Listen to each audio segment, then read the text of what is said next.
Je vais commencer par remercier nos collègues de la délégation à la prospective de nous aider à nous préparer avec ce rapport « Les robots demain vers une transformation des emplois de service ».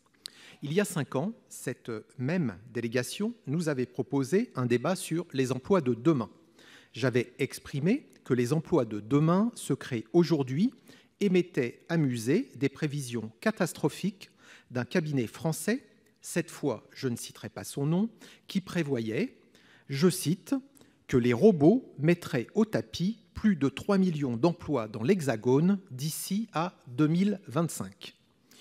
De plus en plus, ce n'est plus l'ordinateur qui assiste l'homme, mais l'homme qui assiste l'ordinateur.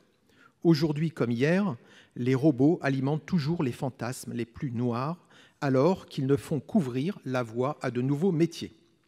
En août dernier, à Kazan, je faisais partie de la délégation française conduite par notre ministre Muriel Pénicaud, venue défendre la candidature de Lyon pour organiser les Olympiades des métiers en 2023 avec le soutien du président de la République.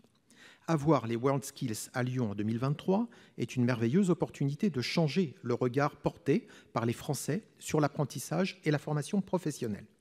Nos compatriotes verront des jeunes de moins de 23 ans venus du monde entier en compétition à travers 60 métiers artisanaux, industriels et numériques. Outre que ces Olympiades des métiers donnent une image rafraîchie et dynamique de métiers traditionnels, ils sont aussi une vitrine de la révolution numérique en cours qui crée constamment de nouveaux besoins et donc de nouveaux métiers.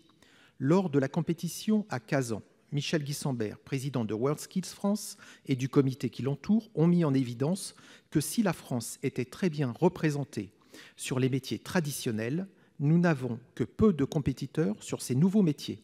Quel est le plan, Monsieur le Ministre, pour que la France soit au rendez-vous de la compétition à Lyon en 2023 dans tous les nouveaux métiers? Je vous remercie. Merci, Monsieur le Ministre. Merci Madame la Présidente, merci Monsieur le Sénateur Cadic de poser cette question. Et merci d'abord d'avoir rappelé, parce que c'est un enjeu de visibilité et un enjeu pour la valorisation des métiers, que la France organisa en 2023 le Mondial des métiers à Lyon. Vous avez raison, il nous faut accélérer pour former plus et mieux aux métiers nouveaux liés à la révolution numérique. Je pense aux métiers de développeur, de web designer ou d'intégrateur. Le gouvernement est très actif en la matière, de l'école jusqu'à la formation continue. En un mot, dire ce que nous avons mis en place à l'école. Comme je l'ai dit dans mon propos liminaire, l'informatique et l'algorithmique font partie des programmes scolaires dès le CP. Depuis la rentrée scolaire, et c'était d'ailleurs une mesure qui avait commencé à démarrer avant, depuis la rentrée dernière, tous les lycéens dès la seconde suivent un cours d'1h30 par semaine de sciences numériques et technologiques. Aucun pays en Europe n'a fait un pari aussi audacieux. Au-delà de la formation initiale, c'est tout notre offre de formation que nous réorientons. Pour l'année 2020, le président de la République a annoncé en septembre le lancement d'un GPEC au niveau national, construite avec les régions, pour déterminer l'offre de formation qui devra évoluer en volume et en contenu dans les 5 à 10 prochaines années. Nous travaillons actuellement avec le ministère du Travail à la construction de plans d'action pour une sélection de métiers en tension prioritaire, ainsi que des propositions transverses pour améliorer l'adéquation entre l'offre et la demande de compétences pour l'ensemble de l'économie. Mais vous avez raison, il reste encore beaucoup à faire pour répondre aux défis de recrutement de l'industrie numérique.